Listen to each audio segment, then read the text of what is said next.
No है ना, ताकि जे उत्सव गोकुल का सबसे बड़ा उत्सव हो। अरे सूची देनी है जिज्जी को।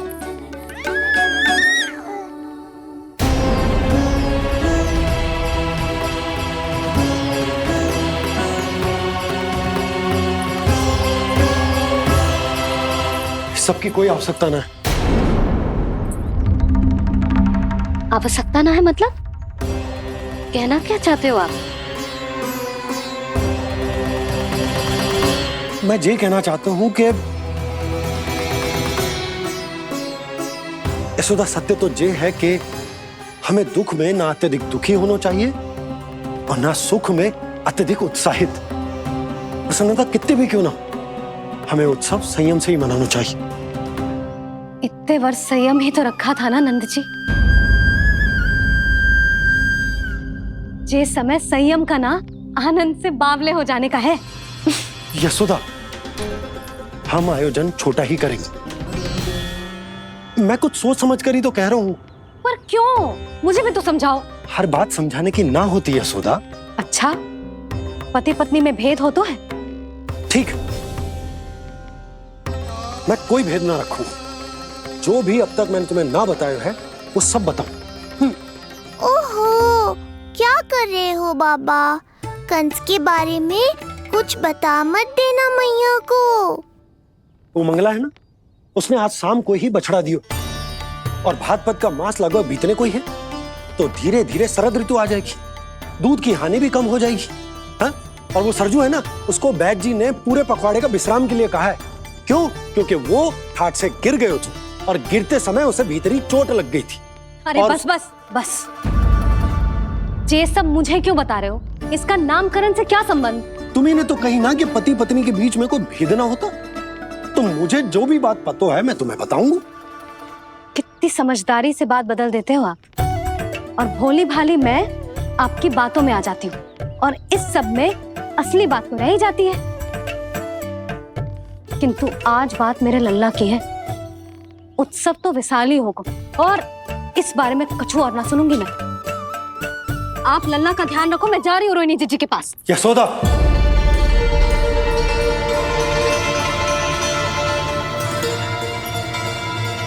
बात केवल सुनने की ना होती, उसे समझना भी पड़ता है।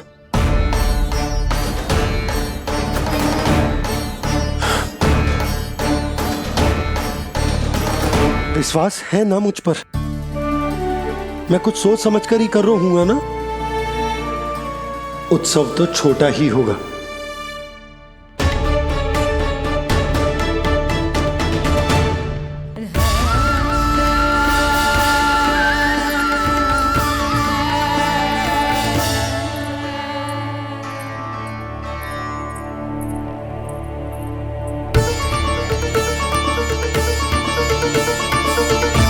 क्षमा करना लल्ला, तेरी मैया को डांटना पड़ गया।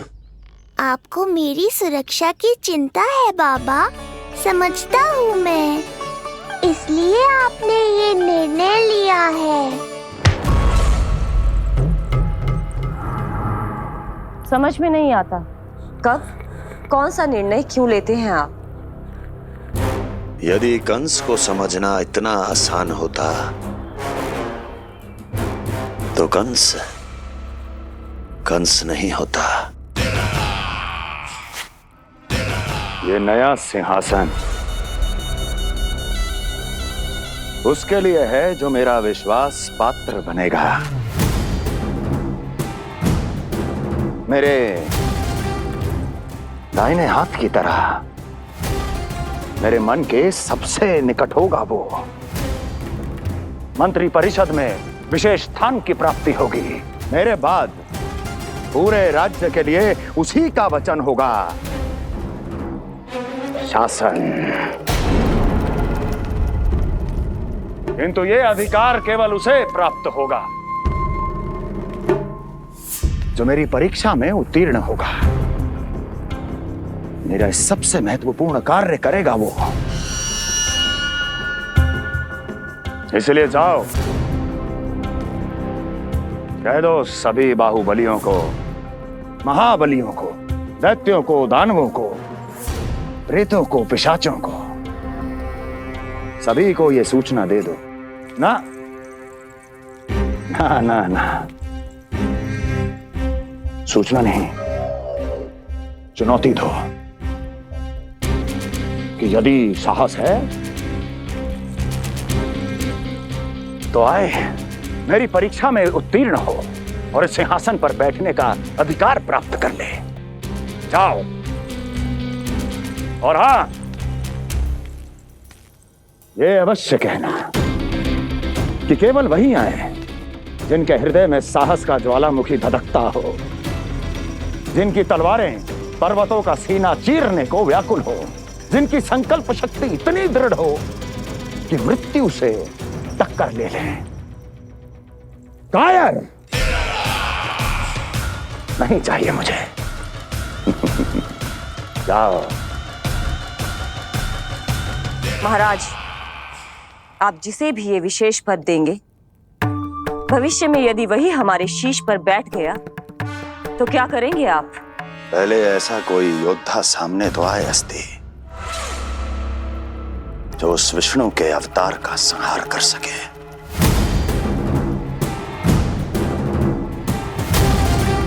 और जहां तक प्रश्न है हमारे शीश पर बैठने का, तो स्मरण रखो अस्ति, कंस को अच्छी तरह आता है ऐसे दुस्साहसियों को बीच दरबार में खड़ा करके अपनी उंगलियों के संकेत पर नृत्य करवाना। ता दीर्घ ता और अपना कार्य सिद्ध होने के बाद उनके तन से उनके शीश को उतारना। कंस को भलीभांति आता है।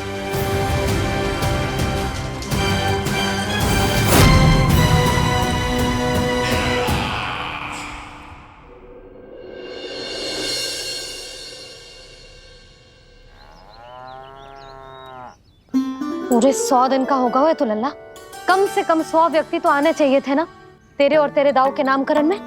हाँ, अब तुम मुस्कुरा क्या रहो है? तू ही बता, जे भवन देख के लग रहा है कि यहाँ कोई उत्सव है?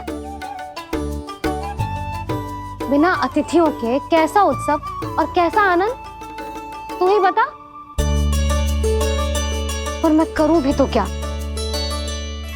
पता है लल्ला, मुझे तो लग रहा है तेरे बाबा ना कंजूस होगा है। नहीं तो भला और क्या समस्या हो सकती है उन्हें बड़े आयोजन से? अरे गोकुल के राजा का लल्ला है तू, राजकुमार। यदि तेरा आयोजन बड़ा ना होगो तो भला किसका होगो?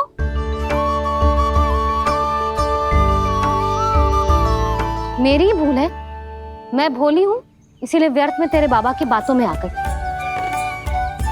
मैं भोली हूं ना, व्यर्थ में उनका कहा मान गई। किंतु अब ना मैं कोई मांग रखूंगी, ना मैं उनसे बात करूंगी। और कहे देती हूँ लल्ला, सावधान जो इस बार तू बीच में आया तो। हाँ नहीं तो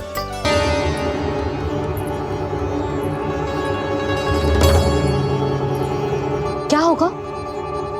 हाँ, सब ठीक तो है ना? आप इतनी चिंता में क्यों हो जी? कुछ बुरी सूचना तो ना मिली?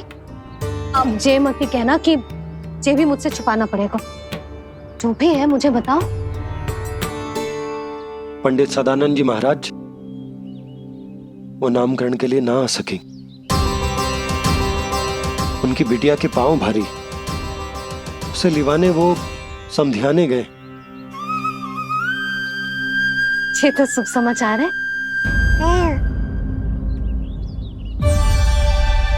किंतु मेरे लल्ला का नामकरण अब वो सही मुहूर्त पे कैसे होगा? वही तो समझ ना आ रहा। ऐसे मन छोटा करने की आवश्यकता नहीं है मैया बाबा। आप दोनों तो स्वागत की तैयारी करो, आ रहे हैं वो।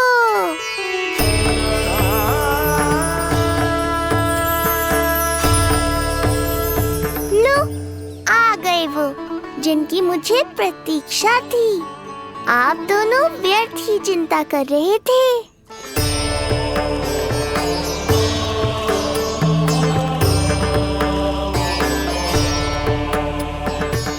कौन करेगा मेरे लल्ला का नामकरण? ऋषि गर्ग, नंदराज, रानी भाभी, महान ऋषि गर्ग हमारे गांव में पधारे हैं।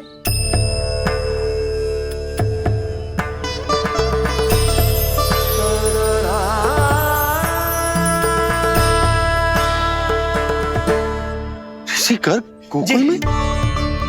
हाँ नंदराज, और कह रहे थे उन्हें यादव राज वासुदेव जी ने भेजो है रानी जी के पास। अरे तो तुम लोग खड़े खड़े क्या देख रहे हो? जाओ उनके सत्कार की तैयारी करो। जी यशोदा, उनके स्वागत की तैयारी करो। सुनो जी, वो तो यादवों के कुलगुरु है ना, रोहिणी जीजी के यहाँ आए हैं, हमारे यहाँ आएंगे। आप देखती जाओ मैया, वो सीधे हमारे घर ही आएंगे।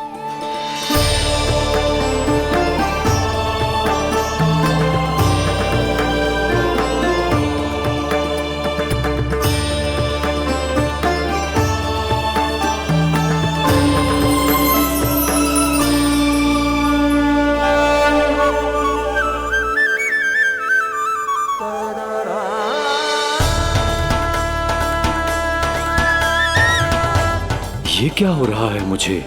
मैं उस भवन की ओर क्यों बढ़ा जा रहा हूँ? क्योंकि आपके यहाँ आने से ही मेरी मैया बाबा की चिंता समाप्त होगी ऋषिवर। ये बात तो मैं न जानता, परंतु मुझे जाकर उनको स्वागत करना चाहिए।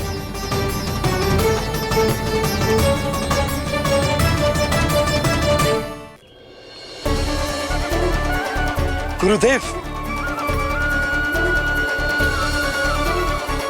कल्याण हो।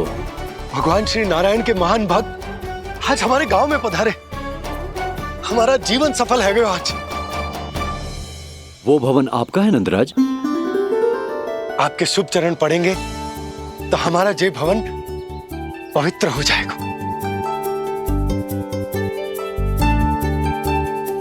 इतने बड़ी ऋषि अगर हमारे घर पधारेंगे तो हमारे तो भाग्य ही संवर जाएंगे। मैया आपके दर्शन को तरस रही है ऋषिवर, संकोच मत कीजिए, अब आप ही जाइए। पधारिए गुरुजी। न जाने क्यों मेरे पांव अपने आप ही आपकी भवन की तरफ जाने को व्याकुल है नंदराज। पधारिए गुरुदेव, आइए।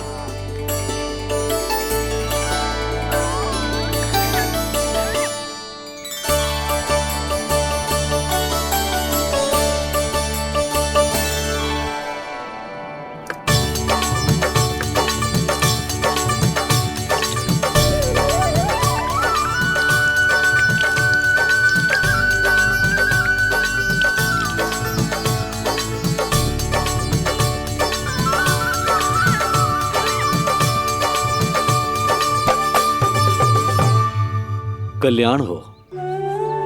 पधारिए।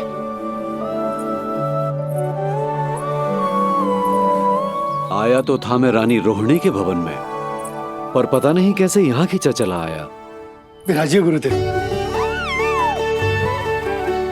महाराज, आप इसे भी रोहिणी जीजी का ही घर समझिए, मैं अब भी बुला कर लाती हूँ। महाराज, ये हमारा सौभाग्य है कि आपने यहाँ आना स्वीकार किया। कहिए, क्या सेवा करूं मैं आपकी? मुझे आपके भाई वासुदेव ने भेजा है नंदराज।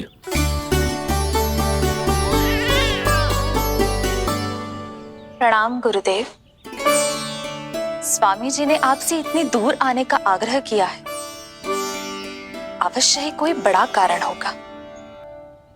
कारण तो है, आपके पुत्र का नामकरण करने आया हूं मैं यहाँ।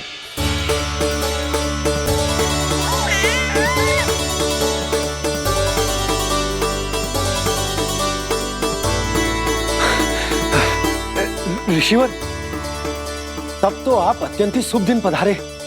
आज का ही मुहूर्त निकलो है भाभी के लल्ला और हमारे लल्ला के नामकरण के लिए।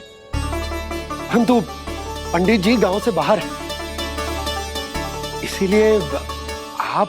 अब तो आप यहाँ आ गए हो, आप हमारे भी लल्ला का नामकरण कर दो ना। पुत्री, ये क्या कह रही हो तुम?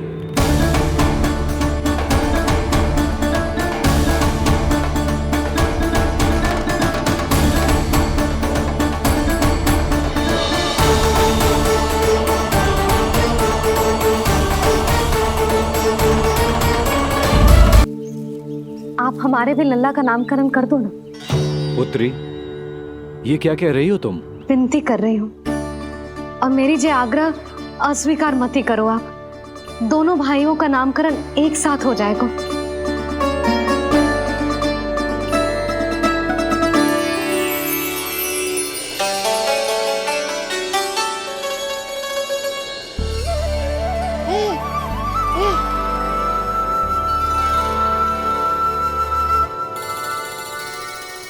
कितने प्यारे और निर्दोष बालक हैं।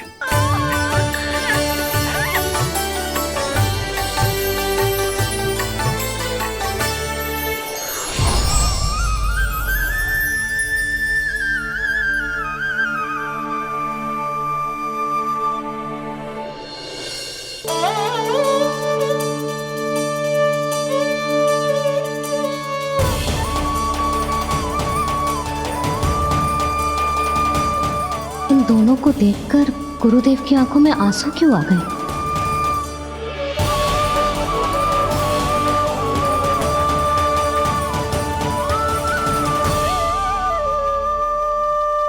ये क्या कर रहे हैं ऋषिवर? संभालिए अपने आप को, नहीं तो मेरा रहस्य खुल जाएगा आज। अरे ऋषिवर, हाथ मत जोड़िए। इससे पहले कि गड़बड़ हो जाए, अपनी नमस्कार मुद्रा को आशीर्वाद मुद्रा में बदल दीजिए। बात को समझिए, मैंने ये अवतार मैया और लल्ला के अद्भुत संबंध का अनुभव करने के लिए लिया है, पर आपकी भावुकता के कारण यदि मैया को मेरा सत्य पता चल गया तो ये संबंध ही बदल जाएगा।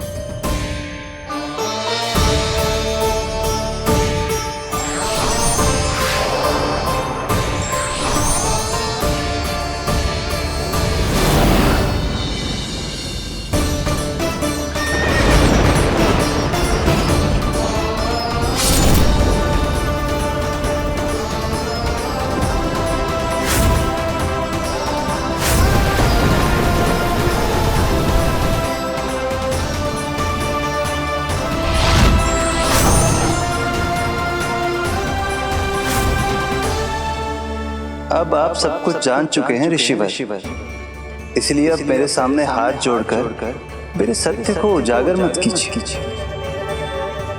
अपने शिष्य वसुदेव के पुत्र के रूप में मुझे आशीर्वाद दीजिए।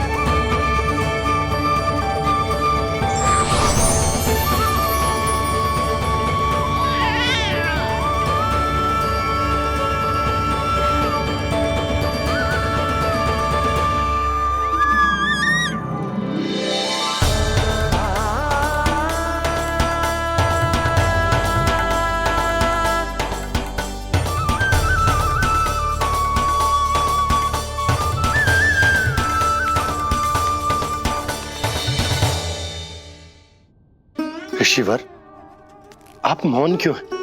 और आपकी आंखों में आंसू? सब कुछ ठीक है ना? अब तो आप हमारे लल्ला का नामकरण करोगे ना? इन दोनों का नामकरण करना मेरा सौभाग्य होगा पुत्री।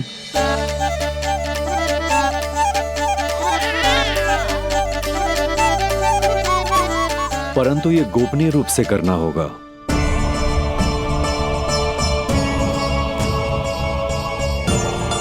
अवश्य ही स्वामी का आग्रह होगा, ताकि कंस की बुरी दृष्टि हमारे पुत्र पर ना पड़े। ये तो बहुत महान ऋषि हैं, इन्हें कंस के अत्याचारों के बारे में अवश्य पता होगा। अपनी संतान का नामकरण संस्कार करना एक मां के लिए उत्सव से कम नहीं होता है, पर यह छुपकर करना होगा। आप दोनों को स्वीकार तो है ना? जैसी आपकी आज्ञा गुरुदेव। स्वीकार है गुरुदेव। तो फिर कहाँ करना है हमें नामकरण का प्रबंध? गुरुदेव, मंदिर सही रहेगा? उससे पवित्र स्थान तो हो ही नहीं सकता है। ऋषिवर, आप तनिक विश्राम कीजिए, हम लोग प्रबंध करते हैं। मैं कुछ समय इन बालकों के साथ व्यतीत करना चाहूंगा। ये तो इनका सौभाग्य होगा। हमें आज्ञा दीजिए।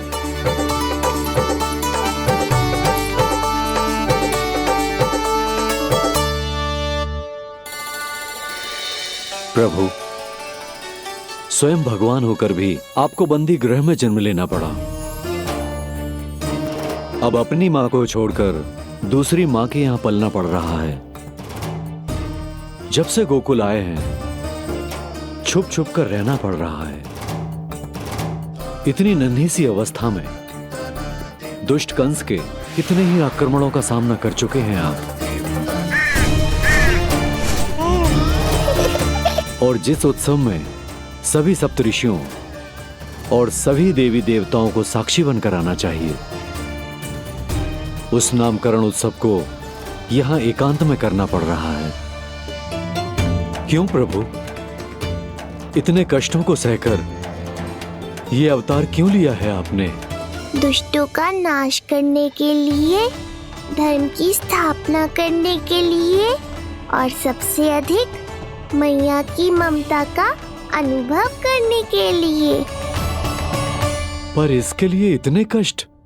मानव जीवन लिया है तो कष्ट तो उठाने ही पड़ेंगे ऋषिवर। मानव जीवन की आंच जला रही है, फिर भी आप मुस्कुरा रहे हैं प्रभु। ये कैसा अनोखा अवतार है? आंच में जलकर भी यदि मैं नहीं मुस्कुराऊंगा तो अपने भक्तों को क्या शिक्षा दूंगा मैं? आज एक कंस का प्रकोप है, भविष्य में सहस्रों कंस होंगे और आने वाले युगों में होंगे अनगिनत कंस। उस समय मेरे भक्तों को पता होना चाहिए कि अपने कष्टों को कैसे सहना है और धर्म के पथ पर अडिग कैसे रहना है।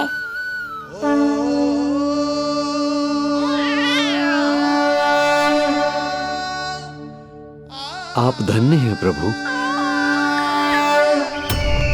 देखा अस्ति, जब सिंह दहाड़ता है तो वन के सभी जीव जंतु इकट्ठे हो ही जाते हैं। वो सब जो मेरा विश्वास पात्र होने का अधिकार और ये सिंहासन पाना चाहते हैं, सामने आए। बुद्धि के बिना बल अपंग होता है महाराज, और मेरे पास बुद्धि और बल दोनों हैं। आप केवल आदेश दीजिए किसका संहार करना है।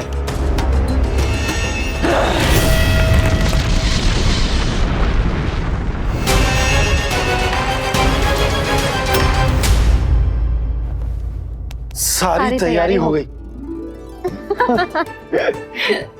बोलो। आप गुरुदेव को बुला लो, मैं रोहिणी जीजी और बालकों को ले आती हूँ। यशोदा, तुम रुष्ट तो ना हो ना मुझसे? मैं भला रुष्ट क्यों होने लगी? नहीं, तुम जो उत्सव बड़े धूमधाम से करना चाहती थी और बहुत प्रसन्न हूँ मैं कि हमारे लल्ला का नामकरण स्वयं ऋषि गर्ग पूरे विधि विधान से कर रहे हैं। मैं समझ गई, उत्सव बड़ा हो या ना हो, प्रसन्नता बड़ी होनी चाहिए। अरे मैं तो इतनी उत्साहित हूँ कि दोनों भाइयों का नामकरण आज के शुभ मुहूर्त पे हो रहा है। तो इससे पहले जो बीत जाए, जाओ।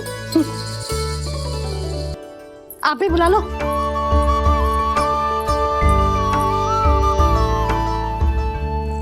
यहाँ सब के सब एक से बढ़कर एक है, तो फिर अपने कार्य के लिए किसका चुनाव सबसे पहले करूं? मेरा सामर्थ्य तो आपने अभी तक देखा ही नहीं महाराज। चुटकी बजाकर शत्रुओं का विनाश कर सकता हूं मैं।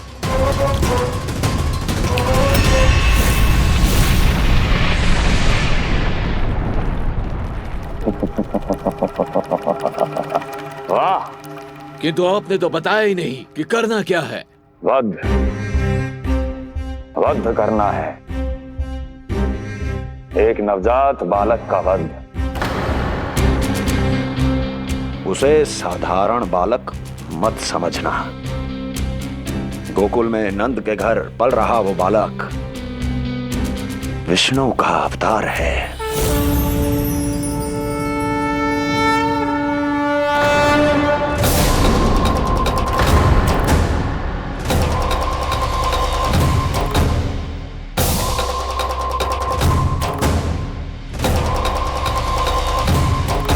क्या हुआ?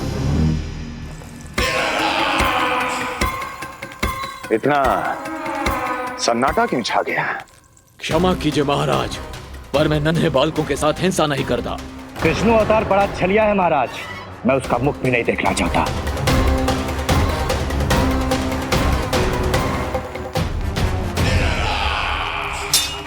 जाने दो इन्हें। वैसे भी इस सिंहासन के लिए मुझे कायरों की कोई आवश्यकता नहीं। जाने दो।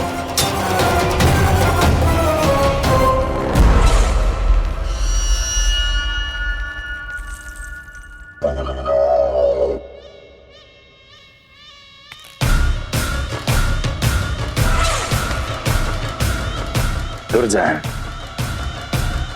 क्या कहा था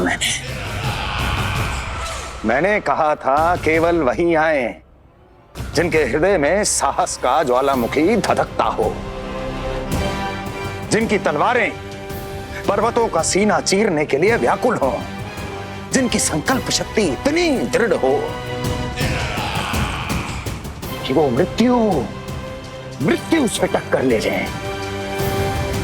वही होगा इस सिंहासन का असली अधिकारी। महाराज,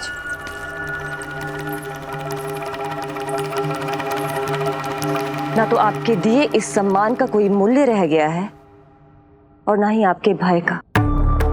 अभी अभी आपने ही कहा था ना कि जब वन में कोई सिंह दहाड़ता है तो उस वन के सभी जीव जंतु एक जगह एकत्रित हो जाते हैं, परंतु उसी वन में जब कोई बब्बर सिंह दहाड़ता है तो वही जीव जंतु भय के मारे इधर उधर भागने लगते हैं।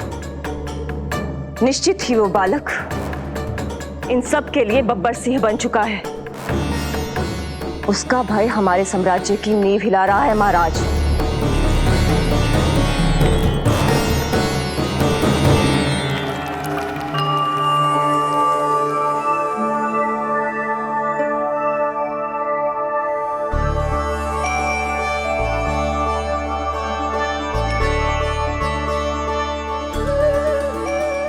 हे नारायण, मेरा मार्गदर्शन कीजिए। हे मां सरस्वती, मुझे आशीर्वाद दीजिए ताकि मैं दोनों बालकों के लिए सर्वोत्तम नामों का चुनाव कर पाऊं।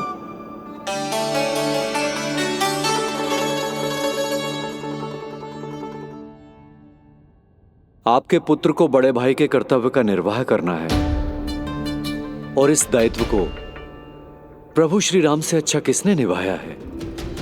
जैसा अटूट संबंध उनका अपने भाइयों के साथ था, मैं श्री नारायण से प्रार्थना करता हूं कि वैसा ही प्रेमपूर्ण संबंध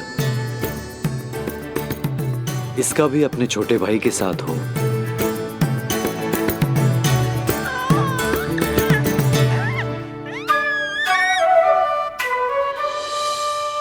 इसीलिए इसका नाम राम हो। इसीलिए इसका नाम राम, इसीलिए इसका नाम राम।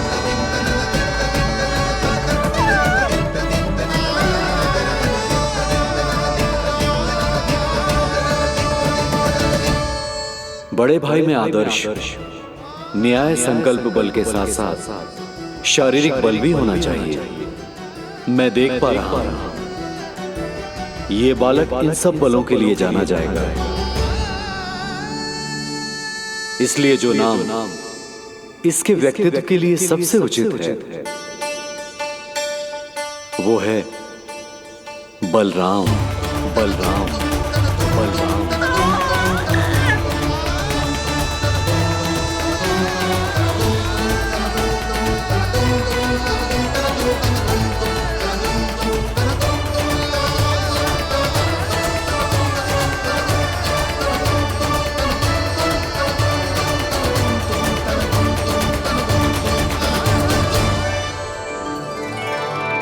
बलराम।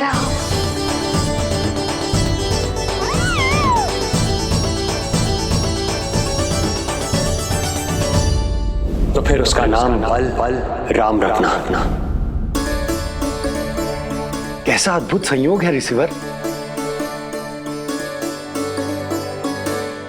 जब इसके जन्म की सूचना देने मैं वसुदेव भैया के पास मथुरा गया था, तब उन्होंने भी यही नाम रखा था, बलराम।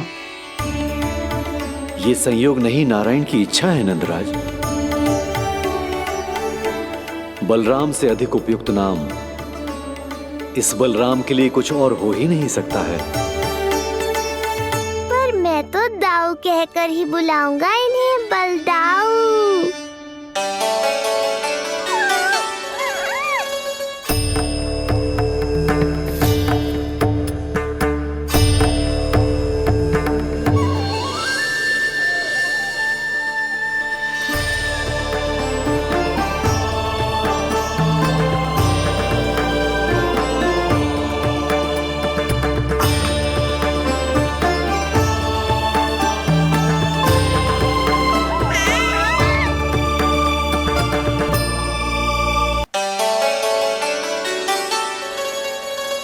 सुना पुत्र, आज से तुम्हारा नाम होगा बलराम।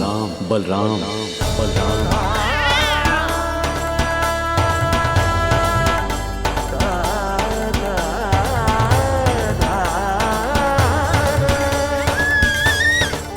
गुरुदेव, कितना अद्भुत नाम दियो है आपने इसे।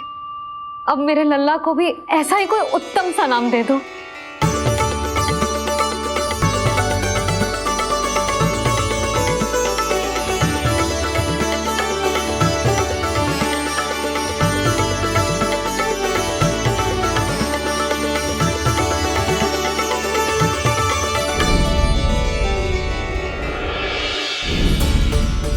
ये कठिन दायित्व आपने ही मुझे सौंपा है प्रभु।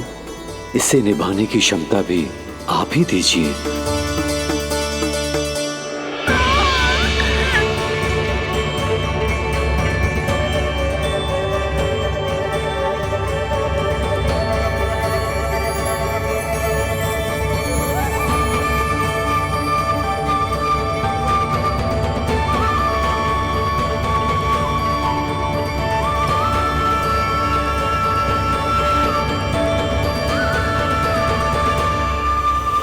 कृष्ण कृष्ण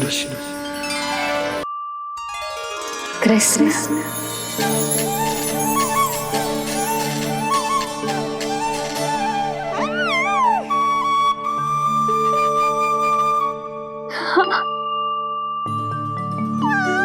और जो मानवता के शत्रु हैं, उनके जीवन में ये नाम अशांति, असुरक्षा, भय उत्पन्न करेगा। पर सात्विक प्रवृत्ति के व्यक्तियों के लिए ये नाम शांति, संतोष और सुख का सूचक होगा।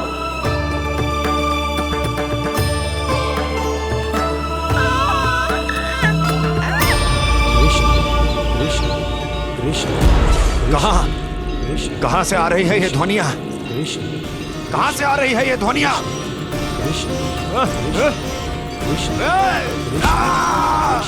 स्वामी, महाराज।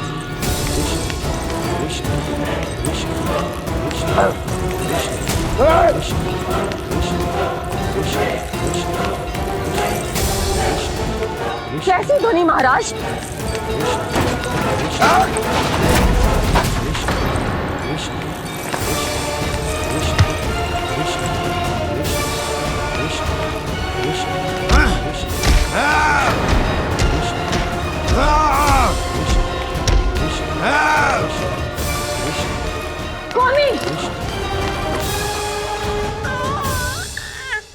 कृष्ण।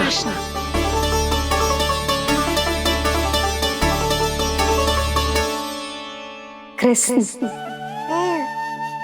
जे नाम अनंत काल तक स्मरण किया जाता रहेगा, जे ही तेरी मैया का आशीर्वाद। संसार मुझे कृष्ण बुलाए या नीलमणि कहकर पुकारे, मैं रहूंगा तो बस यशोमती मैया का नंद लाला।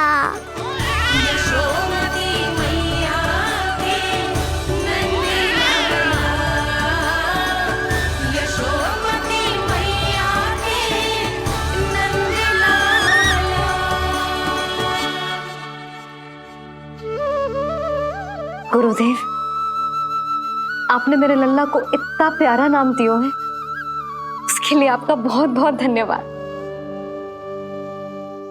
एक बार गोपियों को पता चलेगा तो देखना कैसे रटने लगेंगी मेरे लल्ला का नाम। इससे पहले कि आप सब बाहर जाकर किसी और को बताएं, एक कर्मकांड शेष है। नामकरण के बाद पिता को आशीर्वाद के रूप में कुछ न कुछ उपहार बालक को अवश्य देना चाहिए।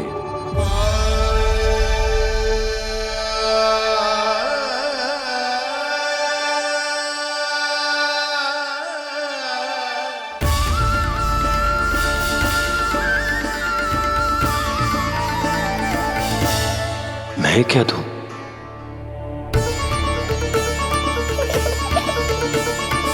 वासुदेव मेरे शिष्य हैं और उनकी अनुपस्थिति में यह दायित्व मैं निभाऊंगा।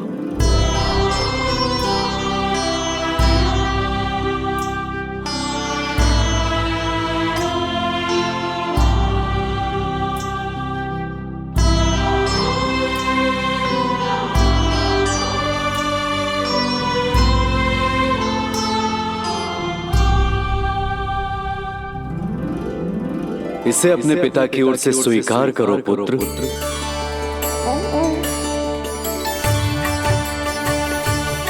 कल्याण हो।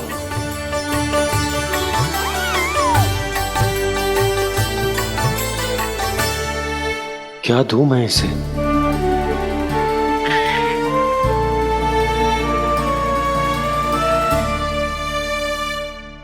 आप सोच क्या रहे हो? आशीर्वाद दो ना अपने कृष्ण को। अच्छा, सोच रहा हूं कि लल्ला को क्या दूं?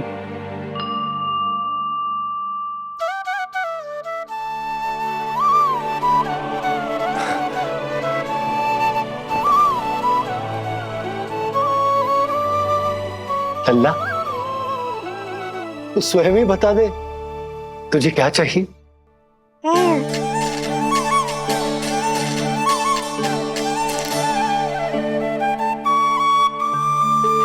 देखो जी, लल्ला ने ही आपकी उलझन समाप्त कर दी।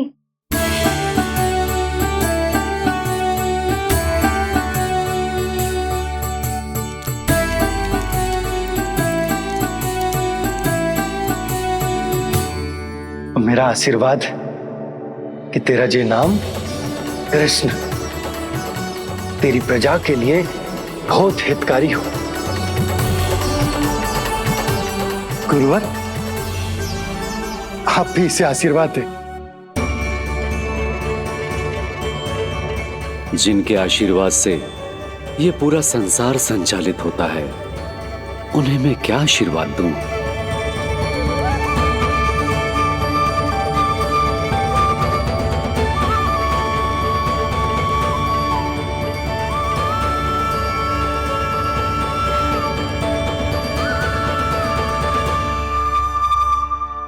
आपने तो मुझे मेरा नाम दिया है ऋषिवर। ये तो मेरा सौभाग्य था प्रभु कि आपने इस कार्य के लिए मुझे चुना। पर आपका कार्य अभी समाप्त नहीं हुआ ऋषिवर। एक विनती और है मेरी। आज्ञा दीजिए प्रभु, क्या करना होगा मुझे? बाबा को मेरी वास्तविक पहचान बतानी होगी आपको, और इन्हें इस बात के लिए मनाना होगा कि ये मैया को कभी भी मेरा सत्य पता ना चलने दे। पर प्रभु, मैं ये कैसे कर पाऊंगा? आप ही कर पाएंगे ऋषिवर, क्योंकि अब आप इस कृष्ण अवतार के मुख्य उद्देश्य को जानते हैं। बंद करो, बंद करो ये दुनिया। कौन सी दुनिया? ये दुनिया बंद करो, बंद करो। क्या सुनाई दे रहा है आपको? ये शब्द जो मेरे कानों में गूंज रहा है। भरत समझिए। रुक जाइए। मुझे महाराज।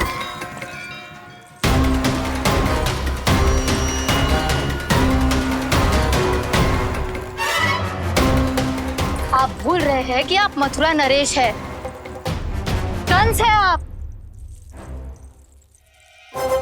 और किसी भी व्यक्ति, वस्तु या घटना से महाराज कंस इतने व्यथित नहीं हो सकते कि वो सुदबुद्ध खो बैठे। स्वयं को संभालिए महाराज। बंद हो गई, बंद हो गई, बंद हो गया वो स्वर, बंद हो गई वो ध्वनि। रात्रि, यूं मत सोचना कि मैं तुम्हें सुन नहीं रहा था। तुम सत्य कह रही हो। मैं कंस हूं, किसी भी व्यक्ति, वस्तु या घटना से व्यथित नहीं हो सकता। दुर्जन, जी महाराज, इस सिंहासन को पुनः स्थापित करो। यदि कोई भी योग्य इसे स्वयं सिद्ध करने नहीं आता तो मुझे पता है मुझे क्या करना है, कैसे उस दुष्ट बालक का संहार करना है। मैं भली भांति जानता हूं। ये दायित्व आपको ही निभाना होगा ऋषिवर। इससे 2 लाभ होंगे। एक तो मेरे बाबा कंस के कारण होने वाली चिंता से मुक्त हो जाएंगे और आवश्यकता पड़ने पर मेरी पहचान को मैया से सुरक्षित रखने में सहायता भी करेंगे।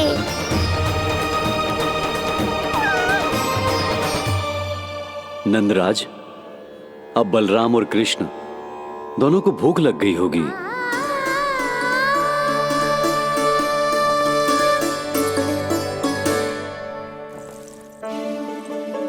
प्रणाम गुरुदेव।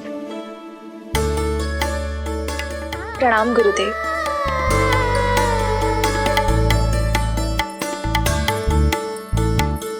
गुरुदेव, अब आप भी विश्राम कर लीजिए।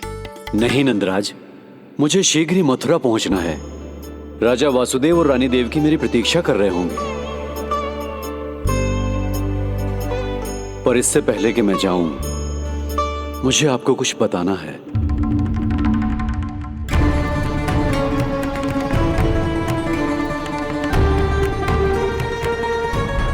गुरुदेव, आपके ललाट पर बल पड़ गए।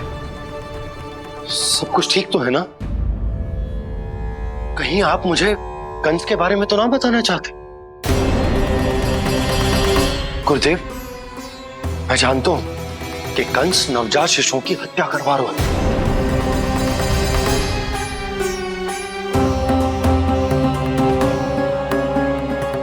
कंस नहीं, कृष्ण के बारे में कुछ कहना है मुझे।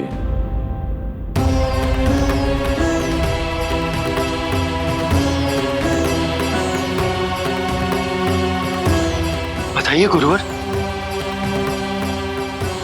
मैं एक ऐसा सत्य बताने जा रहा हूं नंदराज, जो है तो वरदान, पर उसे स्वीकारना आपके लिए बहुत कठिन होगा। गुरुदेव, आप जो कह रहे हैं वो मैं समझ ना पा रहा हूं। बताइए ना।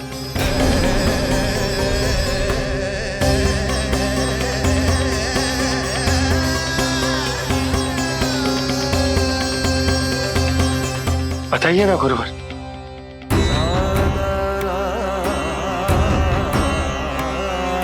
सत्य यह है नंदराज, कृष्ण राजा वासुदेव के पुत्र हैं। कृष्ण राजा वासुदेव के पुत्र हैं। कृष्ण राजा वासुदेव के पुत्र हैं।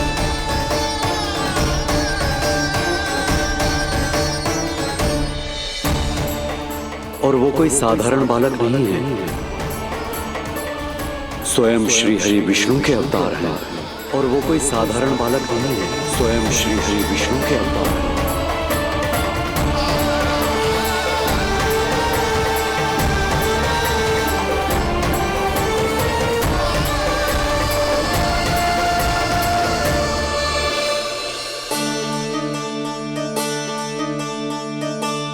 कछु विचित्र लग रहा है। कौन हो तुम? मैं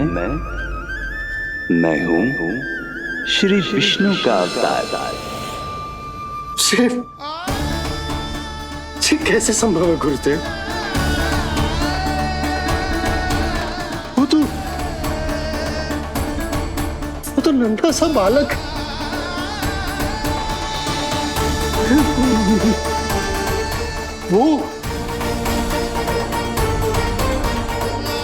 वो श्री नारायण का अवतार कैसे हो सकता है?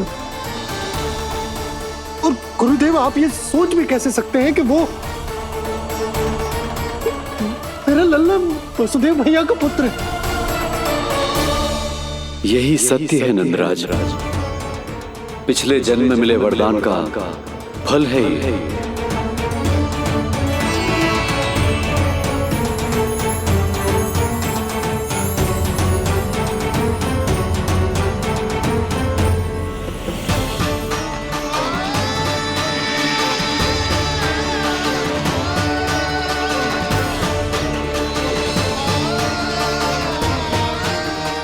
मैं आपकी संतान के रूप में अवश्य आऊंगा, किंतु उसके लिए आपको मेरे अगले अवतार के बाद एक और अवतार की प्रतीक्षा करनी होगी, क्योंकि अगले जन्म के लिए मैं पहले ही ये वरदान माता देवकी को दे चुका हूं। इस समय मैं विवश हूं, किंतु मैं आपको वचन देता हूं, आपकी संतान बनकर अवश्य आऊंगा, अवश्य आऊंगा। प्रभु, श्रीहरि को अपने सामने देखकर मेरी व्याकुलता का बांध टूट गया है।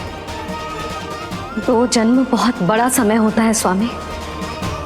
अपने पुत्र के रूप में हरि को गोद में खिलाने के लिए अब मैं और 2 जन्मों तक प्रतीक्षा नहीं कर सकती। धरा!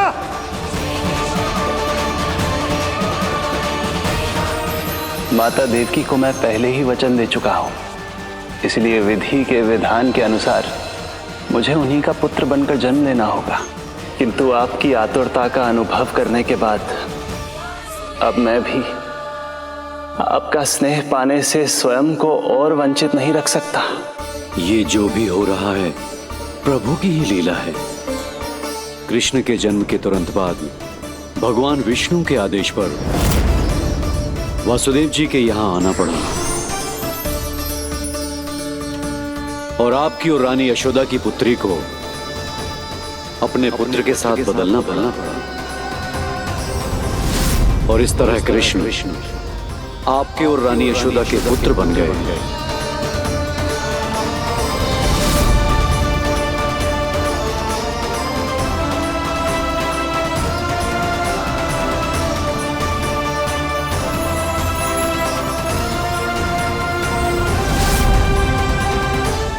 आपने सही कही थी गुरुदेव। जिस सुनने में तो वरदान ही लगता, पर इसे स्वीकार करना उतना ही कठिन। जब यशोदा को इस बात का पता चलेगा तो उसे कैसा लगेगा? अपने नाम का अर्थ अच्छे से सुनो है ना तूने? उसका हर एक अक्षर भगवान श्री नारायण से संबंधित है, जैसे उन्हीं का स्वरूप है तू। बस मैया, ये सत्य आपसे छुपा रहे, इसी कारण बाबा के लिए ये जानना आवश्यक है।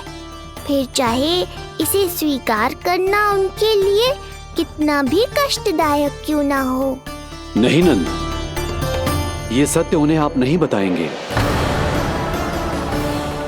स्वयं प्रभु ने मुझसे कहा है किसी और प्राणी को इसके बारे में भनक तक नहीं लगनी चाहिए, और रानी यशोदा को तो बिल्कुल नहीं।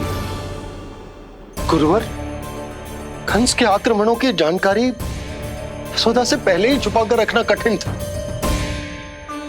अब इतना बड़ा सत्य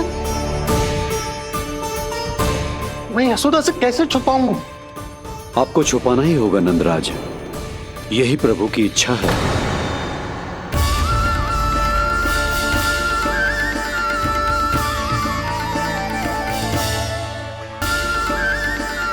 पर क्यों गुरुवर? ताकि नारायण अपनी मैया की ममता का अनुभव कर पाए।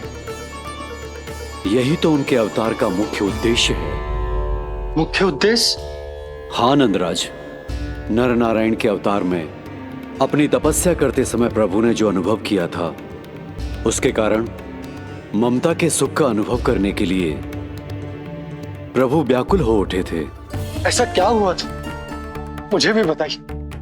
हो सकता है ये बात इस सत्य को स्वीकार करने में मेरी सहायता करे। बहुत समय पहले की बात है। अनेक देवी देवता परम प्रभु विष्णु के पास बैकुंठ गए थे। वहां प्रभु की आंखों में आंसू देखकर वो सभी स्तब्ध रह गए।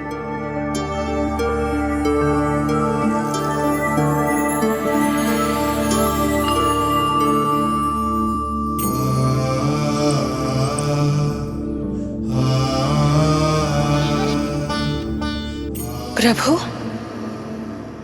आपकी आंखों में आंसू?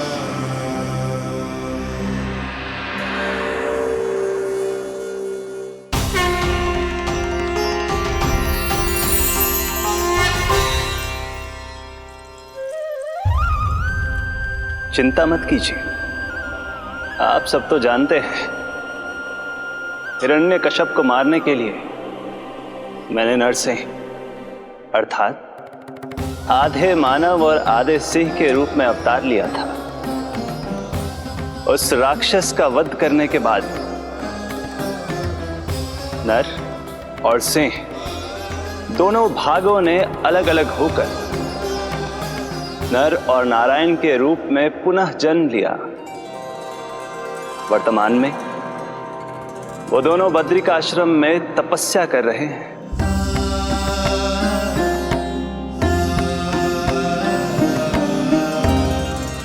आज उन दोनों ने कुछ ऐसा देखा जिसने मुझे भी भावुक कर दिया।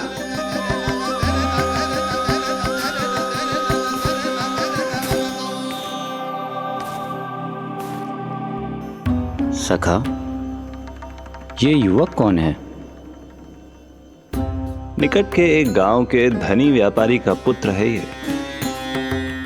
प्रत्येक संध्या वन के उस पार ये अपनी प्रेयसी से मिलने जाता है और फिर रात्रि भर उस नर्तकी के साथ सहवास करने के बाद सुबह अपने निवास को लौट आता है। यदि यही इसका नित्य क्रम है तो फिर आज ये इतने तनाव में क्यों है?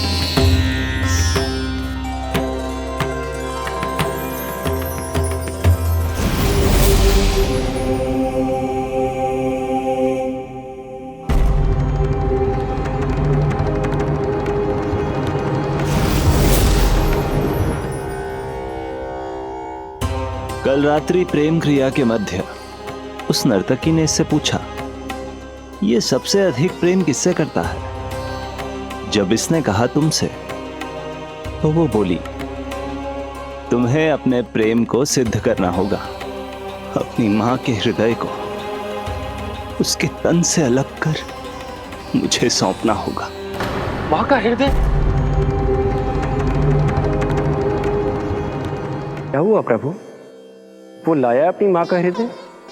ये जिज्ञासा यक्ष प्रश्न बनकर पूरे दिन नर और नारायण के मस्तिष्क में कौंधती रही। उन्होंने संध्या होने तक वहीं नदी किनारे प्रतीक्षा करने का निर्णय लिया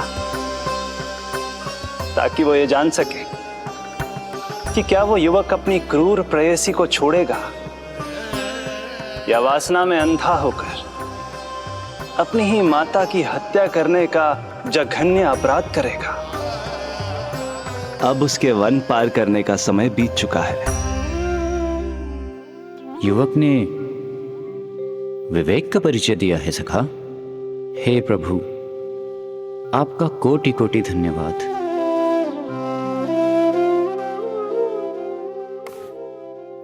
सखा,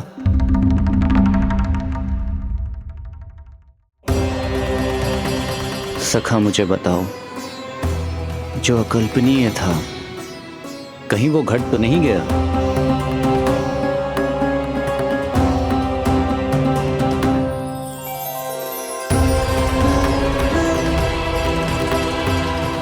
जब इस युवक की मां को इसकी प्रेयसी की क्रूर मांग के बारे में पता चला तो जो उसने किया वो इस समस्त संसार में केवल एक मां ही कर सकती है।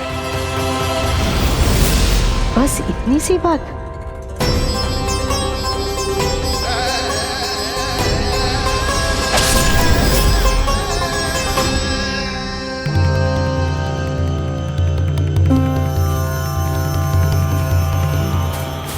संभाल के मेरे बेटे, कहीं चोट ना लग जाए तुझे। संभाल के मेरे बेटे, कहीं चोट ना लग जाए तुझे। संभाल के मेरे बेटे, कहीं चोट ना लग जाए तुझे। ये तो उसकी माँ की पुकार है। माँ, मैंने क्या कर दिया माँ?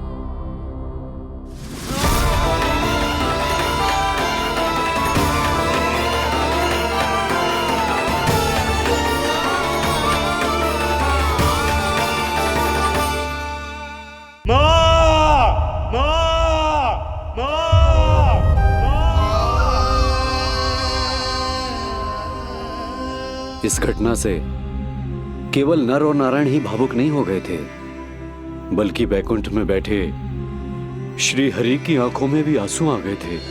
ममता के लिए तरसने लगे थे वो। इसीलिए उनके इस अवतार का मुख्य उद्देश्य है मां की ममता का अनुभव करना। यही कारण है कि ये सत्य आपको रानी यशोदा से छुपाना ही होगा नंदराज। नहीं तो वो कृष्ण को मां की दृष्टि से नहीं, एक भक्त की दृष्टि से देखेंगी, और प्रभु जिस आनंद के लिए इतना कष्ट उठा रहे हैं उससे ही वंचित रह जाएंगे। बोलिए नंदराज, आप श्री नारायण के इस सत्य को गुप्त रखेंगे ना?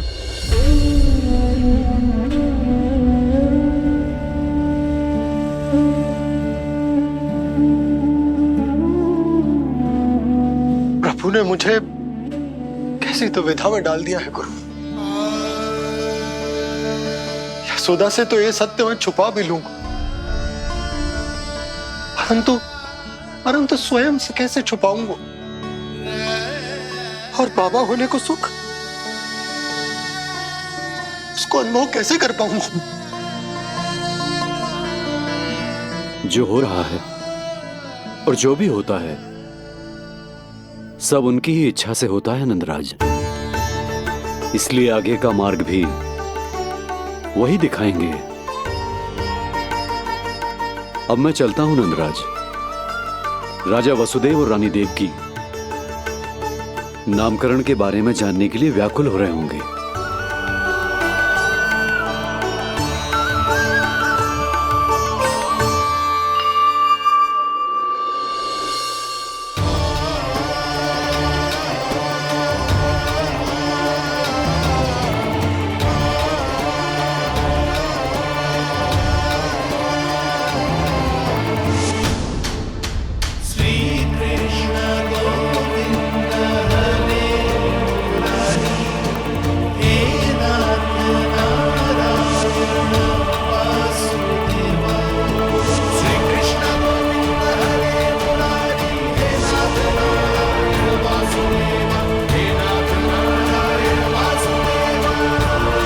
सत्य यह है नंदराज, कृष्ण राजा वासुदेव के पुत्र हैं।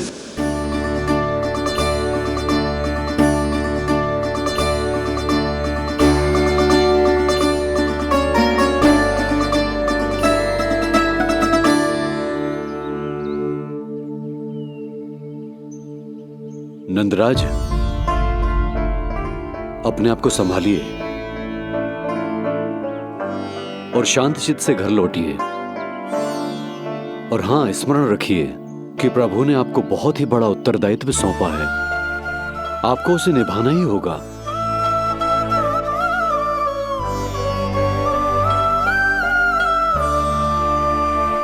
प्रभु आपको शक्ति दे।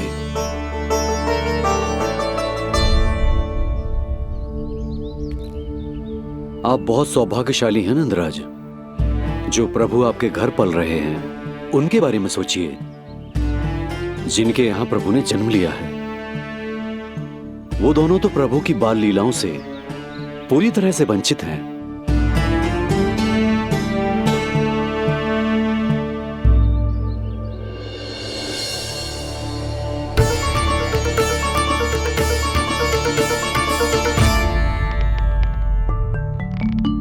कहाँ रह गए तेरे बाबा लल्ला? जे आए क्यों ना अब तक?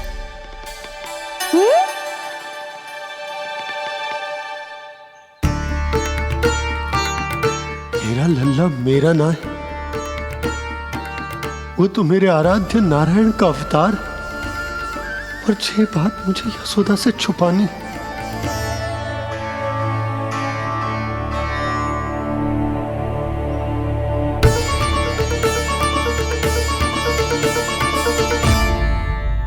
बाबा वहीं खड़े मत रहो, अब आ भी जाओ ना।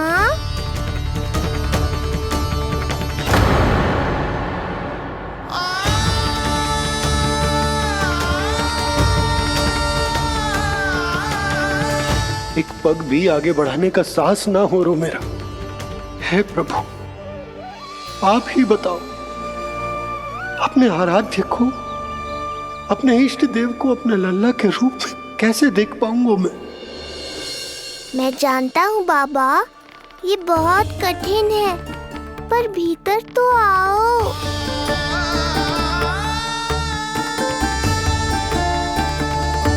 अब आ भी जाओ बाबा, ऐसे बाहर कब तक खड़े रहोगे आप?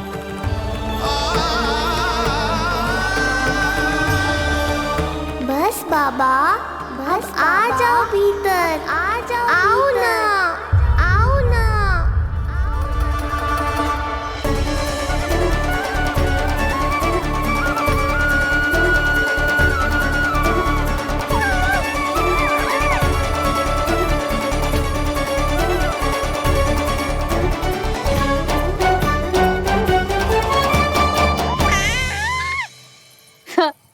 समझो? जब तू इधर उधर भाग रहा होगा तो तुझे बुलाने के लिए मैं तुझे ऐसे पुकारूंगी, कृष्ण। और जब तू शैतानी करेगो ना लल्ला, मैया को तंग करेगो, तो मैं तुझे क्रोध में ऐसे बुलाऊंगी, कृष्ण। हाँ। इसे सत्य पतो ना है, इसीलिए कितनी अच्छी तरह से मैया होने का कर्तव्य निभा रही है, पर मैं अब बाबा होने का कर्तव्य कैसे निभा पाऊंगा?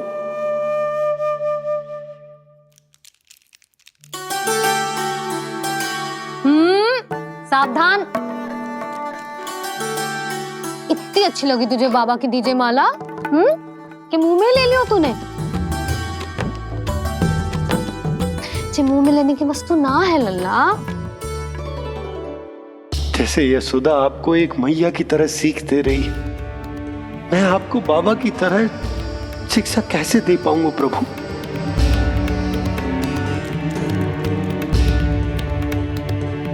कृष्ण, अभी मना किया ना मैया ने?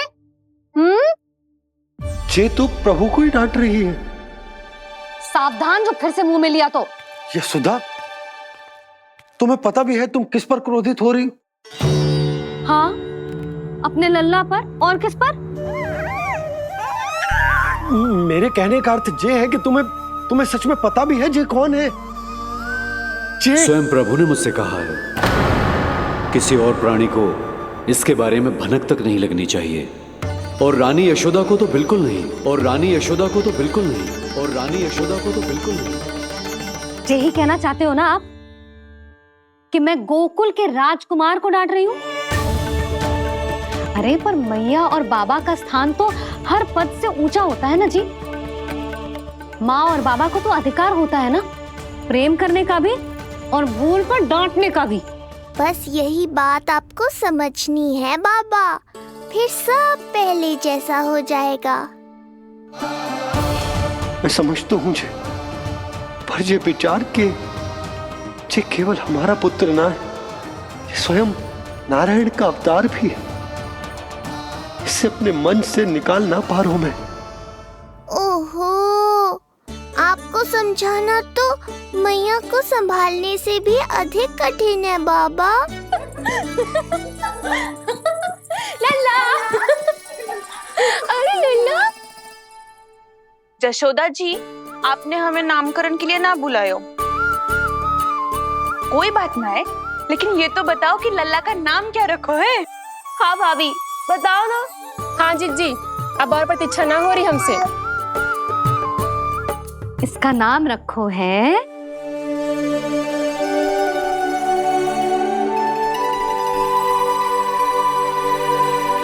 कृष्ण। कृष्ण? बहुत प्यारा नाम है, लेकिन थोड़ा कठिन है। मैं तो इसे किशन बुलाऊंगी। सही कहो, मैं भी इसे प्रेम से किशन ही कहूंगी। क्यों किशन? मेरे लिए तो जे किसना है।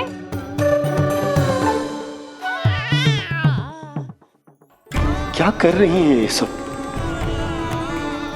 बाबा, इन सब के लिए मैं केवल कृष्ण हूँ, भगवान नहीं। बस अब आप भी शीघ्र ही समझ जाओ ना ये। अरे तुम सब।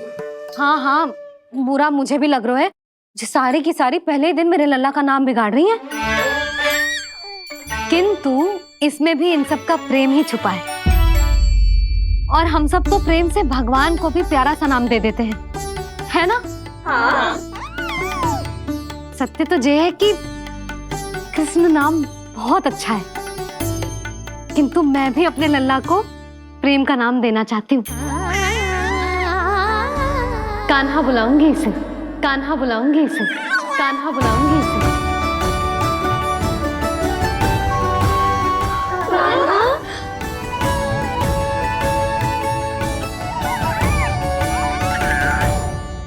कान्हा, अनोखी ध्वनि, सहज सा मीठा, मैं भी इसे कान्हा ही पुकारूंगी।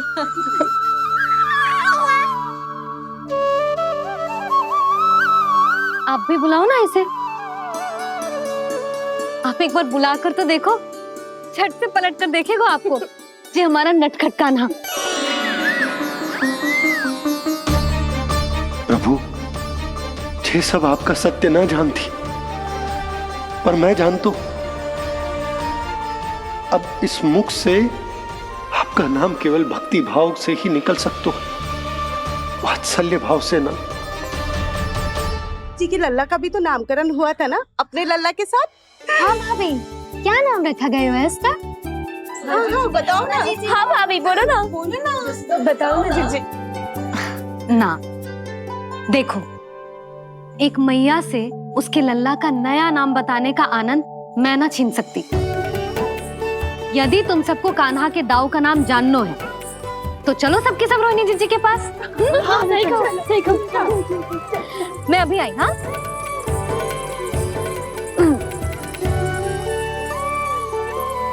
सुनो जी, आप लल्ला को संभालो, मैं अभी आई। मैं कैसे? ये प्रभु, लल्ला जी क्या मैं कर रहे हो?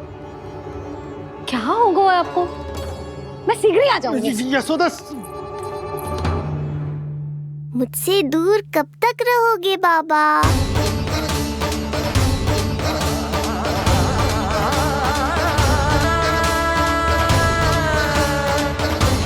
एक बार मेरी ओर देखो तो सही।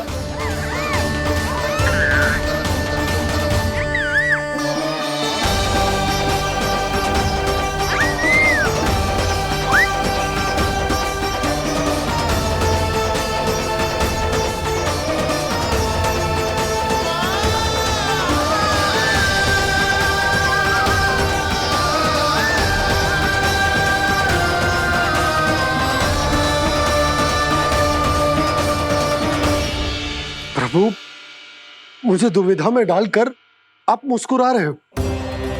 ये कैसी परीक्षा है?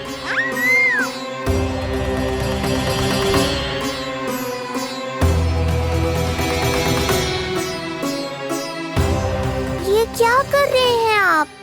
पिता का स्थान पुत्र के चरणों में नहीं होता, पुत्र के सिर के ऊपर होता है उनका हाथ, उनका वरदहस्त।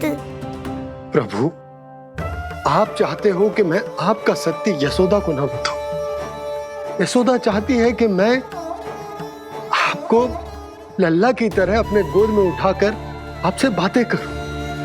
मेरी आंखें चाहती हैं कि मैं आपको अपने इष्ट देव, अपने आराध्य के स्वरूप में देखूं।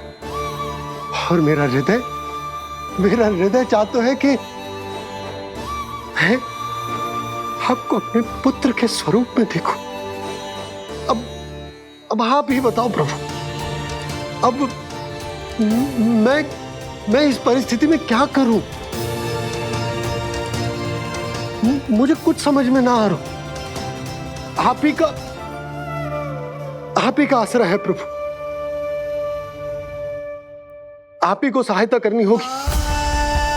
आप ही बताइए कि किस प्रकार एक भक्त अपने भगवान को अपने लल्ला के स्वरूप में देखे, उसे अपने हाथों में उठाए, उसे खिलाए, उसके साथ बातें करे, कैसे वो उसका लालन पालन करे अपने पुत्र के स्वरूप में। प्रभु, मुझे कुछ समझ में ना आ रहा। सहायता करो प्रभु। चिंता मत कीजिए बाबा, आपके सभी प्रश्नों का उत्तर शीघ्र ही मिलेगा आपको।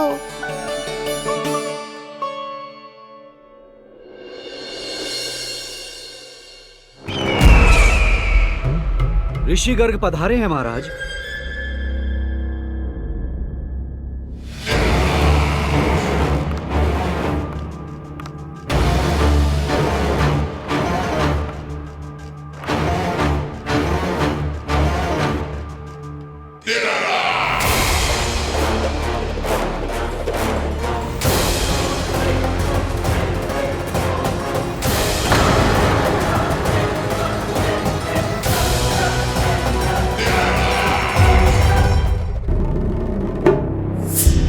तो महान मथुराधीश कंस के दरबार में ऐसे सम्मान होता है ऋषि मुनियों का? नहीं ऋषिवर, ये तो केवल एक उदाहरण है कि कैसे एक विष्णु भक्त का सम्मान नहीं किया जाना चाहिए। तब तो अच्छा ही है। मैं यहां तुमसे सम्मान की अभिलाषा लेकर नहीं आया हूं। मैं यहां देवकी और वसुदेव से भेंट की इच्छा लेकर आया हूं। क्यों? मेरे विरुद्ध कोई षड्यंत्र रचना चाहते हो? जो सदैव दूसरों के विरुद्ध षड्यंत्र करता है, उसका संपूर्ण जीवन इसी भ्रम में बीतता है कि सारा संसार उसके लिए षड्यंत्र कर रहा है। परंतु अन्य व्यक्तियों के पास इससे भी अत्यधिक महत्वपूर्ण कार्य होते हैं करने के लिए। यह महत्वपूर्ण कार्य करने की आपकी यह इच्छा इस दरबार में पूर्ण नहीं होगी ऋषिवर।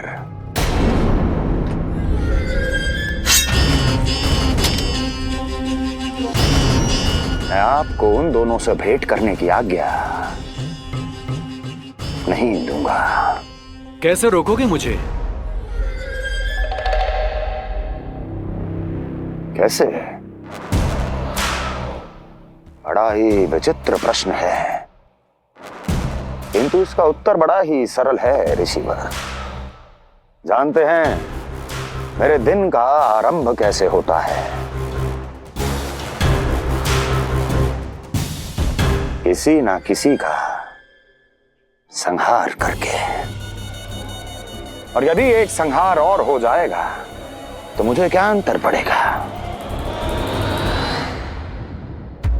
स्वयं से एक प्रश्न पूछो कंस। स्वयं से एक प्रश्न पूछो कंस। मेरा संहार करने के लिए, जिस संकल्प शक्ति की आवश्यकता है, संकल्प शक्ति की आवश्यकता वो है तुम मैं कर पाओगे मेरा संहार?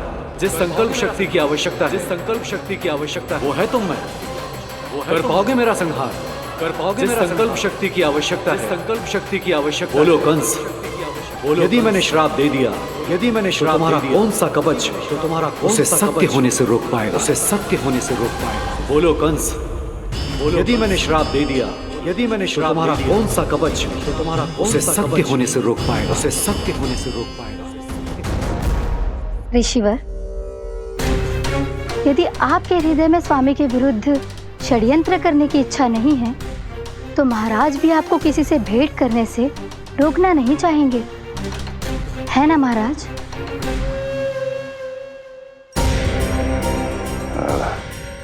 हाँ, आप उन दोनों से भेंट कर सकते हैं।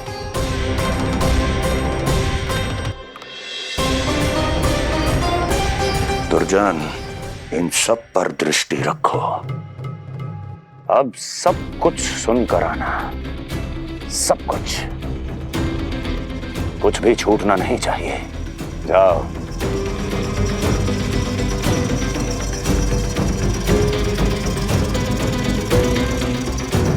लगता है प्राप्ति राजकार्य सीख रही है मुझसे।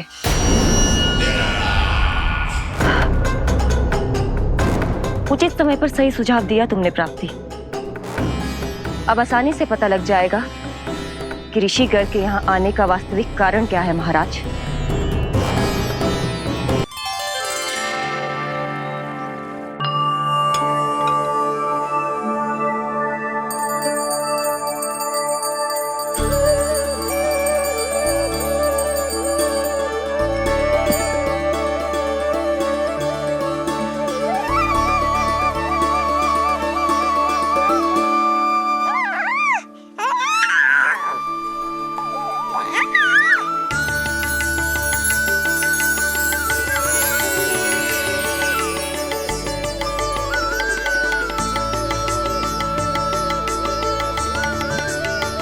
स्वयं नारायण मेरे घर में है तो ये फूल उनके चरणों में क्यों चढ़ा रहा हूं?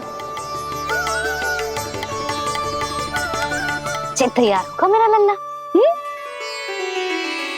किंतु बुरी दृष्टि वाला टीका लगाना तो भूल ही गई तेरी मैया। अभी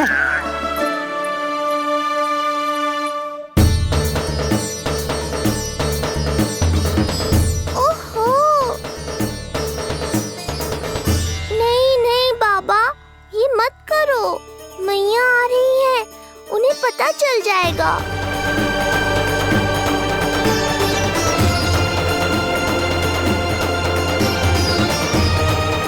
ये फूल तो आपके चरणों के लिए ही बने हैं प्रभु, इन्हें स्वीकार करें। बाबा, ये सत्य मैंने आपको अपना साथ देने के लिए बताया था, अपने आप को फंसाने के लिए थोड़ी ना।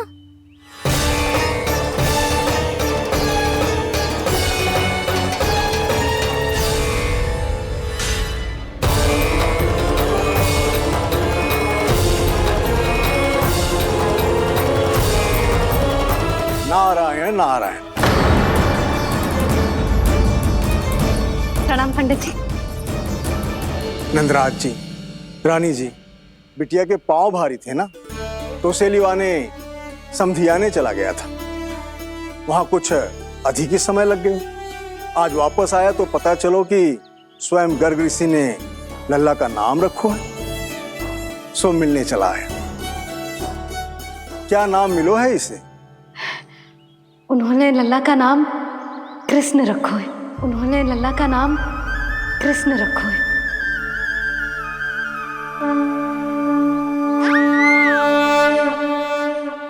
कृष्ण, आहा, उत्तम, अति उत्तम, बहुत मधुर नाम है।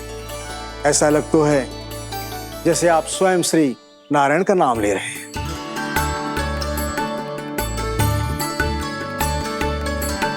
स्थिति को और गंभीर मत बनाओ पंडित जी, आपको तो बाबा के प्रश्नों का उत्तर देना है। एक बार मेरी ओर देख लो, आपको स्वयं ही पता चल जाएगा कि आपको इस समस्या को कैसे सुलझाना है।